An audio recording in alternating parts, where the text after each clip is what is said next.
أشهد أن لا إله إلا الله وحده لا شريك له كاتب الآثار وأشهد أن محمدا عبده ورسوله صفوة الأخيار اللهم صل وسلم على سيدنا وحبيبنا وشفيعنا ومولانا نبينا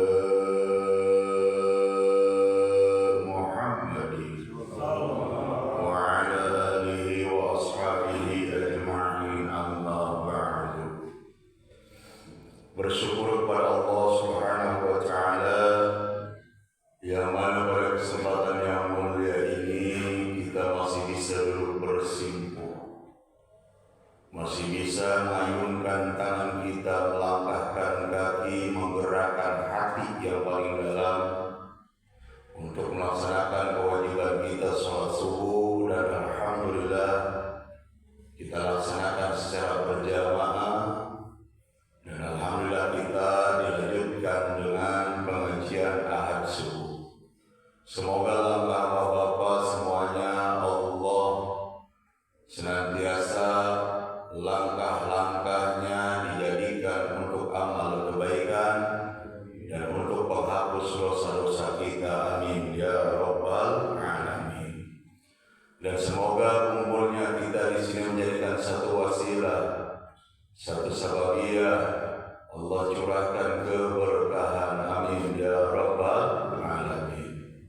Dan semoga kita tidak keluar dari tempat yang mulia ini kecuali Allah ampuni dosa dan kesalahan kita, Allah kabul hajat kita, tujuan kita, amin ya rabbal alamin. Salawat dan salam marilah kita senantiasa limpahkan kepada manusia yang mulia, manusia yang agung, Sayyidil Wujud Nabi besar Muhammad sallallahu alaihi wasallam beserta para keluarganya, para sahabat-sahabatnya, para tabi'in wa tabi'ut tabi'innya, dan semoga yang hadir di sini dihapus oleh umatnya hingga akhir zaman dan kelak mendapatkan syafaatnya, amin ya rabbal alamin. Hadirin bapak-bapak yang dimuliakan Allah Subhanahu wa Ta'ala, masih kita dalam rangka membahas tentang bab juhud.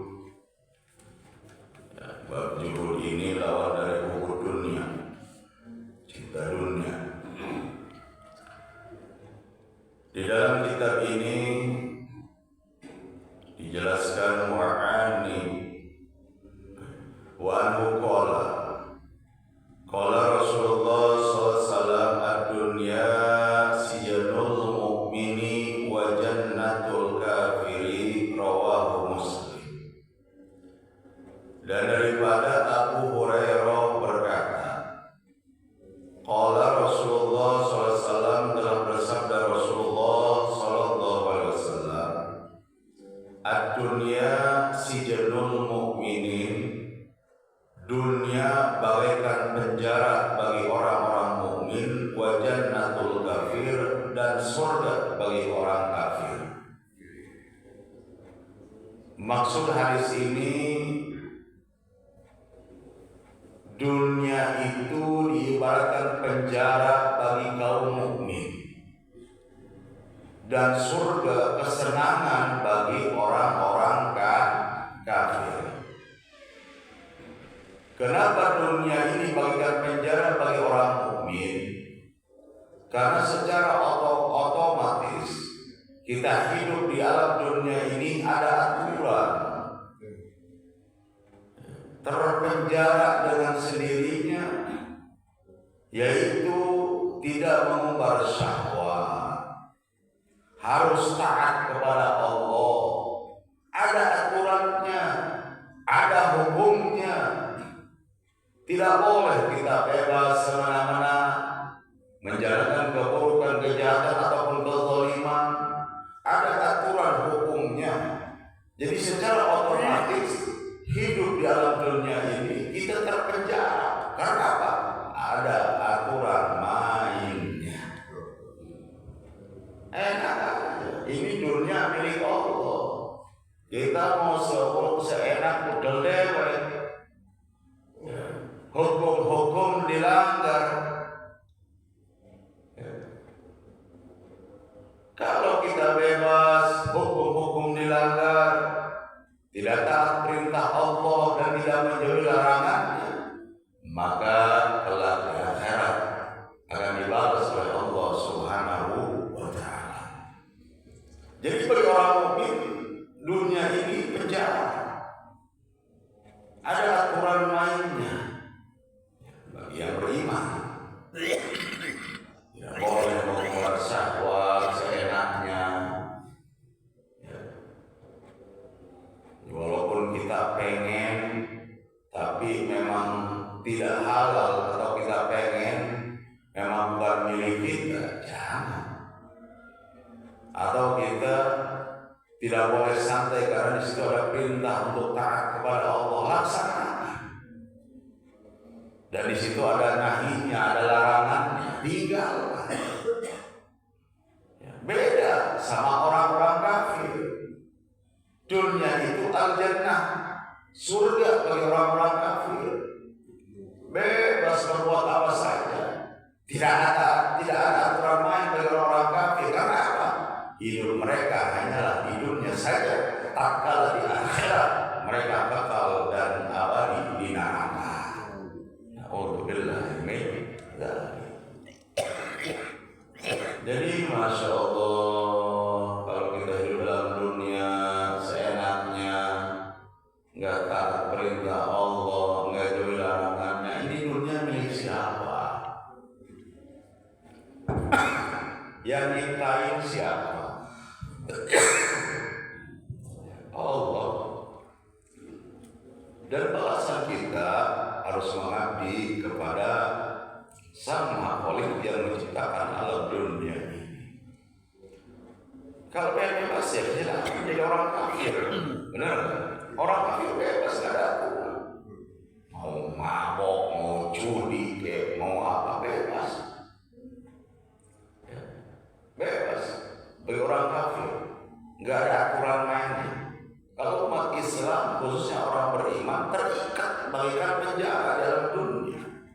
Kalau kafir bebas, ya, mau judi online, selot, ya, naudzubillah ini dari lagi marah sekarang. Mudah-mudahan kita beserta teman kita terbebas dari yang namanya perjudian. Amin ya Rabbal Alamin. Ya, kita paham di televisi saja kemarin, Masya Allah itu ya, astagfirullah, suami membunuh istrinya, dimutilasi, bener kan? Udah itu dagingnya didagangi, coba kerjanya daerah Ciamis sama Raja. Ya. Suami membunuh istri, istrinya mau pengajian dibunuh, udah dibunuh, dimutilasi, dicacat-cacat, wadah dibebaskan, didagangi ke warga. Itu perbuatan inna lillahi wa inna ilaihi raji'un. Sakit apa? Yes. Kronologi suami pusing karena anaknya yang SMA, SMP sudah punya hutang ratusan juta karena main judi slot, judi online, itu sebabnya.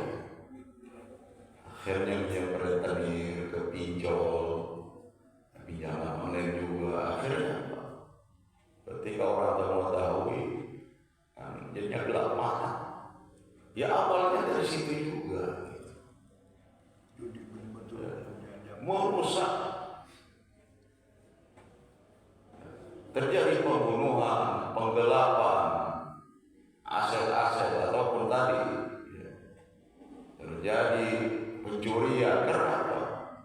Karena akibat judi online. Dulu kita nyamperin ke tempat judi dulu, sekarang tempat judi yang nyamperin kita, bahkan langsung ke rumah kita, ke kamar kita melalui HP, melalui setan GPN.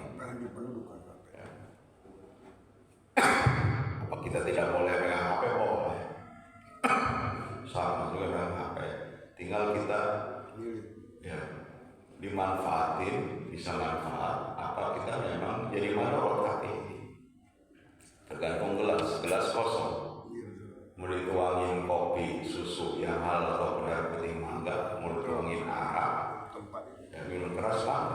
Jangan salahin gelas, tergantung kita yang megangnya. Betul?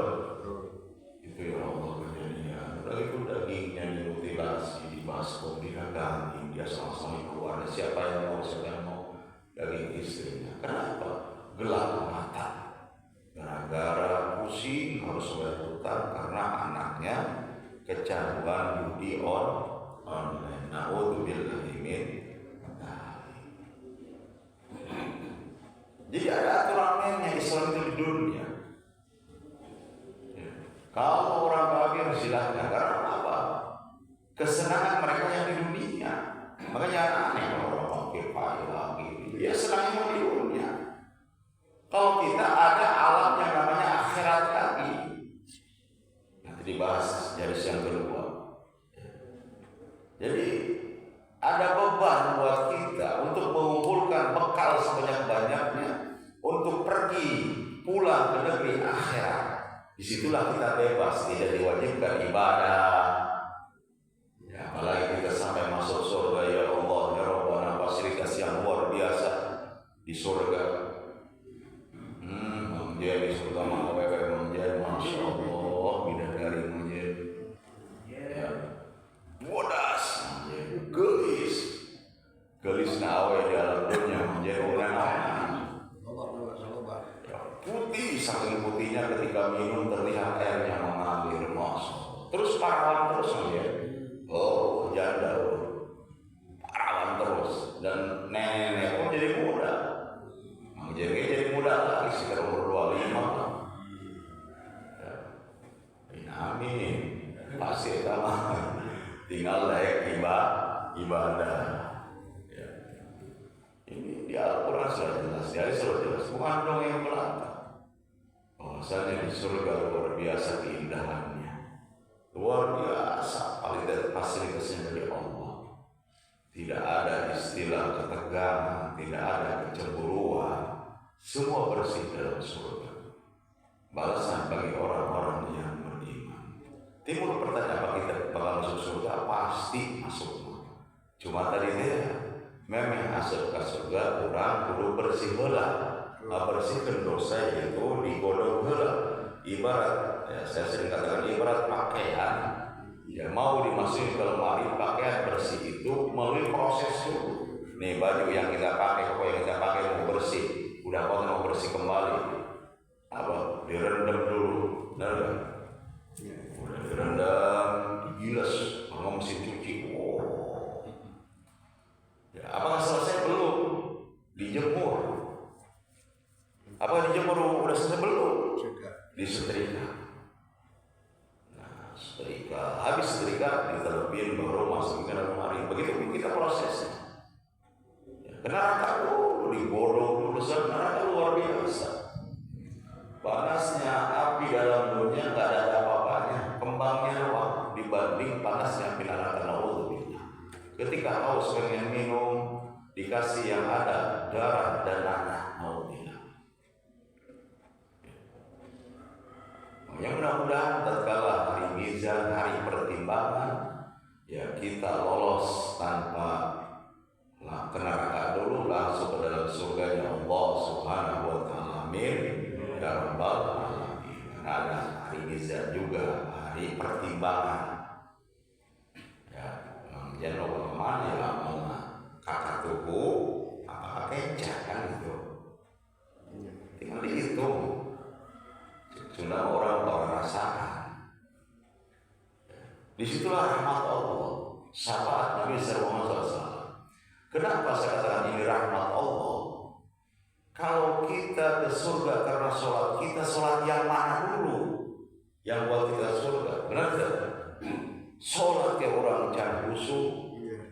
Pas Allahu Akbar, ingat segala rupa pengaruh Allah, ya semoga hutang gede terus nanti karena anak bayaran ya sekolah kebutuhan ibu-ibu mah isukan bayar paket datang paket emang sholat mana anak bisa masuk surga, benar kan? Bersih disitulah ada rahmat Allah Subhanahu wa Ta'ala. Terus sedekah nu mana bisa ada surga? Sedekah orang jarang-jarang. Zikir nu mana bisa mau asal urang ka surga. Ya. Zikir ke orang paling ka salat doang. Ada yang lamcir, salat mabecir, benar. Allah atas jalan. Ibadah nu mana? Anu bisa mau masuk urang-urang hanya menaikkan kewajiban. Situlah kasih sayang Allah Subhanahu wa ta'ala. Makanya